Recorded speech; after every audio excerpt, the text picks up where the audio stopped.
Hello, my name is Wade Nemur, and this is Rotary Serving Our Community. This is a second part of a two-part series. Again, this was one of my trips that I actually took to South America. The second leg of the trip is to an area in Chile, southern Chile. The city of that it was in is actually called Los Angeles, so very unique. The city that we were looking in or working in was called the City of Renico. Southern Chile, right before this, I spent 3 days in Ecuador where the temperature was 84, 85 degrees.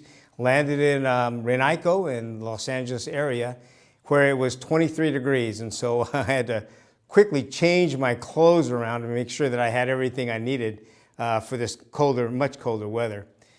The projects that I took a look at were both done in conjunction with the Rotary Foundation. And my job in both of these was to serve as a Rotary Foundation Cadre, or a technical advisor or expert in the field of two different things.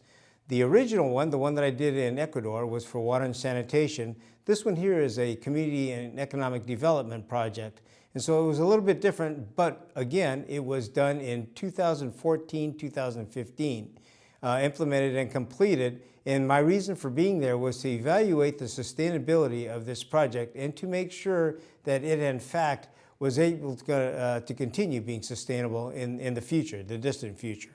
The project was an ambulance project, and I had questions about the sustainability of the project only because, generally speaking, ambulance projects are not allowed or accepted through the Rotary Foundation because of the fact that these vehicles have a finite life.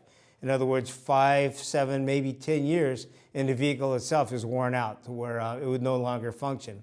And so I questioned the sustainability component of actually the purchase of a vehicle. Well, again, part of the scrutiny I had to take a look at with this project was to see, in fact, and think outside of the box. What was sustainable about the project and how is it being measured? So with that, one of the benefits that I have is to travel around the world and see firsthand all of these Rotary projects. And because I get to see it, I want to bring you along with this also. And so I took my camera and was able to capture a lot of the images from this area that I want to share with you. So the first picture that I have here is when I entered into the city of Renico. And if you take a look at the picture itself, you'll notice that it was fairly dark. I went from the middle of summertime to the middle of wintertime when I landed in Renico. And as you can see also, it's a very old city, an old town, and our project was actually developed, the ambulance project was done in conjunction with the city and community of Renico. The group that met us there were a group of Rotarians. I had 2 Rotarians with me that were my guides, aides, assistants, and also a group that came in from the Renico area. In other words, they were city officials, government officials, and also people that were working in the clinic itself. And so the picture that you see here are the picture of the group that we met with when we visited the city of Renico. And they took us first into their clinic. We sat down with this group and talked about how the project was working out, what it entailed, and some history and background of the community itself. The number of people being served, any type of issues that they had, both health-wise and economic-wise, and what the feel is of that community. And so that was the important part of the meeting, the initial meeting. The gentleman that I spent most of my time talking to was the mayor of the city. His name is Dr. Juan Carlos Renau. And Juan Carlos, believe it or not, is not only the mayor, but he is also the director of the clinics, the health clinics, in all of the region of Renico. And so it was interesting about him having both areas. In other words, being not only the mayor, where he understood governance, the governance of the specific municipality, federal, state, and local, but he was also the chief doctor of all of the clinics, of all of the area also. So he was very well connected to everything that we had to take a look at. Invaluable resource. And by the way, it was because of this gentleman here that you see standing next to me that the project was in fact so successful. I was surprised and astounded at how they were able to leverage in all of those items to make this thing successful as a project itself. The next picture, he took us into his clinic, and we took a look at some of the interesting data, the facts, the points, things like that, where we were able to listen to different presenters from different areas of each of the clinics talk about how the benefits of this ambulance was working out. The emergency response times, the transportation times of patients that were bedridden, that couldn't get out any other way, the poor people, the people that could not afford to leave the house, travel, or catch a ride by taxi or whatever, that were house-ridden because of the fact of either health and or finances. And so this part of the tour was quite fascinating. And as you can see, he actually tag teamed his complete staff with people from different areas and different regions, different geographical regions, but also different departments within that clinic. So it was very fascinating. And again, each and every one of the people on his staff were very, very informed on the situation and what was going on. This is a picture of the ambulance. The very first picture that I got to see here, this ambulance, it's a Hyundai vehicle from a third world development model, which is different from here in the United States. They don't do these because of the construction, the safety issues of that one, but these things are purchased for about 2/3 the price of anything we could even touch here in the United States. This ambulance was a special built ambulance, specifically as an ambulance by the Hyundai plant, and it was actually a very well designed and functioning vehicle itself. You'll see the placards on it, from ambulance to the city placards, also the Rotary insignia. So Rotary was the major part of this thing. This project was funded by Rotary clubs in, let's see, they were from Argentina. So Argentina clubs were the ones that were financing it. The host group was the Rotary Club of Los Angeles. Picture of the front of the vehicle. As you notice, it's a 3/4 size ambulance. I was surprised that they didn't have anything larger. By the way, if you notice the picture or the vehicle to the right of your screen, you notice it also looks like an ambulance. Believe it or not, that is an ambulance. That was donated by the government, the state government in that area. And the reason why I pointed this out is because even though they had 2 ambulances, the primary use ambulance was the Hyundai that Rotary purchased. And I asked them, why would that be? The fact is that the other ambulance, the larger one to the right there, was actually an ambulance that was purchased, used, and was non-functioning. They couldn't keep it running. It was costing them way too much in time, money, and effort, and they couldn't get the parts to keep that thing operational. And so I thought that was kind of fascinating too. When we look at sustainability components of anything, including mechanical components, we have to take a look at what is available in each of these countries. And in fact, the developing countries, you will find that it's important to make sure that you have distribution sites throughout the region. Otherwise, you won't have that sustainability. The next picture is, again, another picture of the ambulance that we have. And this ambulance, again, was the pride and joy of the City of Renico. And I go, wow, you guys are really taking good care of this vehicle. And they said it had to. They had to because this ambulance actually changed the lives of many of the people in this community. There were about 12,000 people that live in the community of Renico and in outlying areas. Part of it is city, part of it is rural areas. The gentleman that is standing in the middle there is Francisco Socias, who is a Rotarian from the Rotary Club of Los Angeles, very, very well connected with Rotary International. I knew this gentleman even before I went down there. He's a past district governor, works throughout South America, and also writes the Rotarian magazine for the continent of South America. So a well-connected person. He was the one that was probably the principal involved with doing the design, the development of this project and grant, and it showed. Very well written, very well thought out project overall. The next picture we'll take a look at is actually the inside of what this ambulance is like. And the purchase price of the ambulance also included all of the components that you see inside. So this came as a fully furnished ambulance from the factory itself. The doctor added a few more things because he realized that it was going to service not only younger people, emergency patients, but also those people that were invalid and not able to leave their houses. So it has a number of other items included in it. And if you look at it from the inside, from this picture, it looks a lot bigger on the inside than it did from the outside. And again, they did an excellent job of keeping it clean, keeping it maintained. The picture you see there is a picture of an ambulance that was purchased in 2014. Again, the picture that we have shows the pride that that community has in this ambulance. It has literally changed a lot of lives. You will see the picture of all of the people that we had, we ran around with. The one picture you don't see is, again, by the way, I have the camera in my hand, but we had a paparazzi person. This lady girl ran around, took pictures of us everywhere. She must have taken 1 million pictures of us running around from site to site. But this is the team that it took to making sure that this was all taken care of and done correctly. The gentleman that you see in this picture is actually the driver of that vehicle. He is in charge of the vehicle and keeping it clean, maintaining it, making sure that if there's another driver, that driver is certified and able to run and operate the vehicle effectively.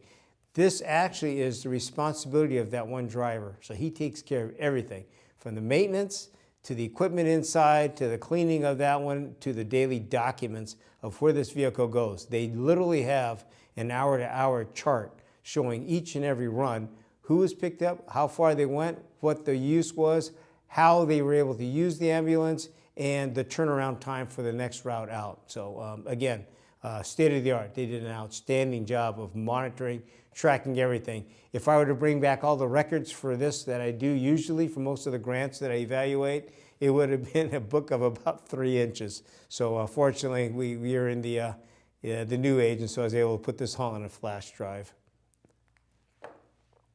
Again, Rotary signified here, and one thing I thought was kind of unique, as the mayor and the director of the health organization came out and took a look at the ambulance, he pointed to Rotary. And as he pointed to this one, I want to share this story with you. He looked at it and he goes, I can't believe how much Rotary does. He goes, here you are coming in from California to take a look and evaluate the project that we did here in South Chile. Rotary must be amazing. What else do they do? And so we were able to talk about it. And believe it or not, he was so taken back by what Rotary had done, not only for his community, but for the outlying areas and what we talked about internationally, that he is considering actually starting a Rotary club in the city of Renico. So the people from Rotarians from Los Angeles, which is about 40 minutes away, wouldn't have to come in there. They could probably handle both of them themselves and have joint projects done with the 2 clubs. And I thought that was outstanding. Here's a gentleman that has the foresight, not only to see that Rotary is doing a lot of things, but also the foresight to improve in his community. This gentleman here, very young, he is probably in his early 40s, was very instrumental in changing a lot of things that happened in the city of Renico. One of the disadvantages or poor things that set him back was the fact that they had a fire, an electrical fire, and he lost City Hall, but he was in the process of building that back up, bigger and better than it was before, and because he's young, technology was state-of-the-art and is going to remain that way for quite a while. Some of the numbers that we take a look at, this was presented to us in a PowerPoint, shows the response time of the vehicle. And as you can see, again, it's in Spanish, but you can see it's 40 minutes to 1 to 2 hours. The number of times that this ambulance could do a cycle and the number of minutes that was reduced literally to about 1/4 of the time of response for the patients, the people and the clients that were having to be served by this ambulance. And so this states a big point, a main point, and one of the reasons why we are looking at sustainability is for these numbers. The second one actually has to do with looking at some of the other numbers in the clinic itself. How many patients were actually served by this? How many are able to work it out? We are looking at a picture now of actually the number of patients that were served in 2014 before that ambulance. 1,830 was the number in 2014. And to 2017, when this ambulance was fully functional, to 17,212. I mean, it is amazing on what the changes were. And when I talk about sustainability, this was the one point that I thought stood out the most, because we know the ambulance isn't going to last more than 15 or 20 years. But the fact of the matter is that the people of this community, through this service now, will realize that without an ambulance, if they had to go back It just wouldn't work out. They would have to move forward. And so that ambulance now becomes an integral part of that community. That ambulance becomes basically a lifesaver. And by not having it, even if they had to finance it by some other means, so be it. But they will, I guarantee you, always have an ambulance and project available for that. Picture here is one of the outlying clinics that we visited. As you can see, we have quite a few people. Believe it or not, this was a secondary clinic. This small clinic here, the doctor asked all of his people to come out and take the picture because he was so proud of the ambulance he had.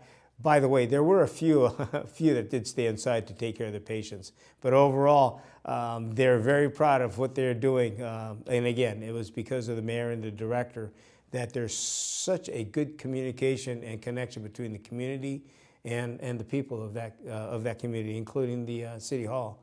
The gentleman in the front seated was my driver. His name was Fernando, and he was great. Fernando Perez was a driver, took care of me for most of that time there.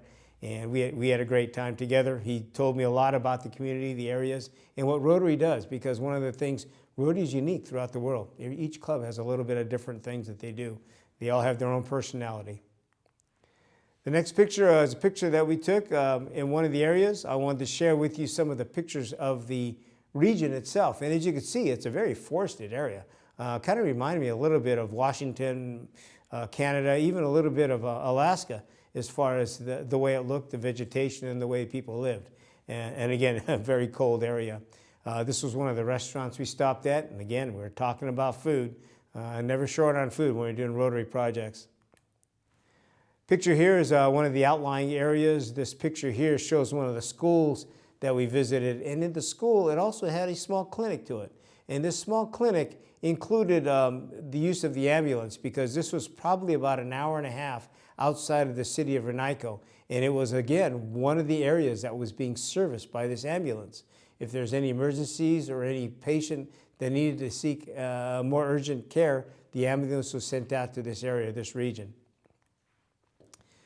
Picture here shows one of the schools, and one of the benefits that's a secondary benefit from this ambulance was the fact that now that these areas are being serviced by the ambulance itself, and they're able to transport people specifically for use of community development, that they were able to bring in and re-implement this school. The school now services, and you can see there's only between 3 and 5 students that go to the school, but it actually has an easier time getting supplies, sources, and resources now from the government, because the ambulance also serves as a transport for supplies that the school is actually needing.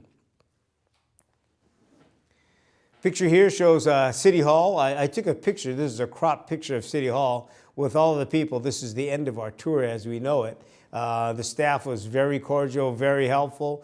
The people that you see there on staff actually were staff mostly from the City Hall. And I cropped the picture because there's no roof on this building. It was burned out during that fire that they had only about a year ago, less than a year ago. I think they said about 9 months before that, prior to that. The fire, by the way, was an electrical fire that occurred up in the attic space. And so, again, wood construction, this area being similar geographically to Oregon, Washington. There's a lot of wood, pine forest, so that's kind of how they built and constructed a lot of these areas. But the people, outstanding. The project itself, outstanding. Could not believe the support that was given to the Rotarians and the Rotarians that gave their support to this different project and community. One of the, I would say, unique things that happened, again, it's 3 days in Ecuador, came down, spent 3 days in southern Chile, was some of the similarities. Not because Ecuador was hot, and not because Concepcion or Los Angeles was really cold, but the naming of the different communities. As you can see, one of the pictures I took was a picture here showing Los Angeles. By the way, that was the name of the club, the Rotary Club of Los Angeles. Now, Route 5, I-5 was another coincidence. Rotary Club of Los Angeles is also known as, of California. The Rotary Club of Los Angeles, California is known as LA5. This one here was one of the first, if not, I believe, the very first Rotary Club in South America, over 90 years old. And so I thought that was unique. I came across these signs as we traveled around. There was a sign, and I missed the picture. It showed an arrow going to Los Angeles, has another sign pointing the opposite direction going to San Jose, and another sign showing a short distance straight ahead to Santa Barbara. Again, here I am in the middle of Chile with seeing the names of geographically areas that were very related to the California where we're at right now. The region itself, again, was done mostly, most of the industry has to do with wood.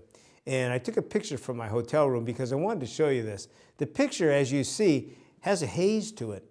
And this haze, believe it or not, is all smoke, is wood fire smoke, because there's so much wood, timber, twigs, kindling, things like that, that in order for the people to live more cost effectively, they actually have pot-belly stoves and heaters. So they have internal heaters in each of the houses that take wood fires. And so this is a haze that's developed over time. They say it's really bad in the wintertime because the air doesn't move around a lot.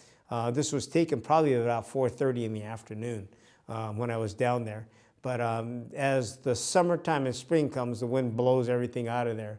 But I did want to show you this picture because it's one of the challenges that we face too, is having these wood fires. We also taking a look at potentially in the future having to deal with a lot of respiratory issues. Surprising there wasn't more that happened there at that place when I was there. I had one day where I was taken on a tour to an area where they had actually a volcano. It's a dormant volcano. This area was called Tuna, I believe is what it was, and that's the name of the volcano. And as you can see in the picture itself is very similar in looks to like Canada or Alaska. And this is how far down south I was. It's the other extreme end of their continent. And pretty fascinating. I did get to go there and take a look at it. This road, by the way, if you continue on that road, will take you over a pass into Argentina. So that was one of the day trips that I had. A friend of mine, Francisco, actually took me on this trip.